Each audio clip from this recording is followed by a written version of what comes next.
I'm Laura Bray. I'm the Executive Director of the Menomonee Valley Partners, and we're a nonprofit organization working to redevelop the valley for the benefit of the entire Milwaukee community.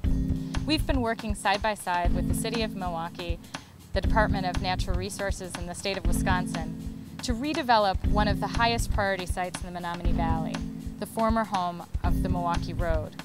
At the turn of the century, thousands of people worked at this site, and the Milwaukee Road was the third largest rail manufacturer in the country. Then during the second half of the 20th century, the valley's economic position declined. With the new interstate system and economic changes, some companies moved from the city center while others went bankrupt. In less than a century, the valley changed from a vital industrial center with a vibrant natural ecosystem to a large expanse of contamination, decay, and vacant buildings and land. The barriers to redevelopment far outweighed the advantages. For years, new development was considered too risky because of the valley's poor infrastructure and environmental contamination. In the late 1990s, a group of dedicated citizens, including business executives, representatives from multiple branches of government, and community members, set ambitious goals to return the Menomonee Valley to productive use. With visions of community revitalization, quality job creation, and environmental restoration, project partners began systematically removing the barriers that had previously impeded development. As a result of these efforts, quality jobs are being created close to those in need. Buildings are being built with sustainable practices, and environmental quality has improved dramatically. In addition, hundreds of people participate each year in planning and stewardship activities, creating an extraordinary sense of community ownership. The city, several different organizations, and the state came together to figure out the best way to make use of this land. It's a total of a 140-acre site, and we actually worked together to host a national design competition. In the design competition, they set forth a plan that would bring $115 million of private investment on 60 acres of industrial land. 1,200 family-supporting jobs in the heart of the central city. The plan incorporates 3 miles of biking and walking trails and will serve as a major intersection of the Hank Aaron State Trail. There'll be 3,000 feet of riverbank restoration that will lead to a cleaner, healthier Menomonee River, 45 acres of restored native landscapes, and a new urban ecology center branch. A strong plan for ownership and maintenance is in place. Nearly all public lands will become a part of the Hank Aaron State Trail and owned and operated by the Department of Natural Resources. Even before completion, the project has emerged as a model for sustainable urban development. In November of 2006, the Sierra Club named it one of the 10 best developments in the nation. When I do talks around the country, it's pretty neat because people say, "Hey, have you heard about that Brownfield Redevelopment project that's going on in your city, Milwaukee?" And I say, "Oh, of course. In fact, we're engaged with it." But the thing that's neat is we are being watched as a city and even as a state in terms of how we're handling this Brownfield Redevelopment job creation project. And it's something that we in Milwaukee should be so proud of and should be so supportive of. In order to complete this comprehensive project, there are 4 key elements left. First, we're trying to create better access to jobs and better access to the site. There are 3 bike and pedestrian connections, one at 37th Street, one at 33rd Street, and then also one that will connect the site to the Mitchell Park domes.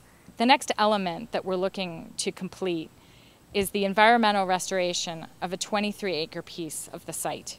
It runs from approximately 37th Street to 27th Street, just underneath the 27th Street Viaduct. It's an amazing opportunity with the community. So we'll be planting trees and planting prairie plants and native species with the neighborhood residents in their own backyard, essentially. And these are residents that often never get outside. That's what we're going to be able to provide in the Menomonee Valley and offer that kind of programming right here along the Menomonee River in an area that doesn't have the expansive parks that much of the city has.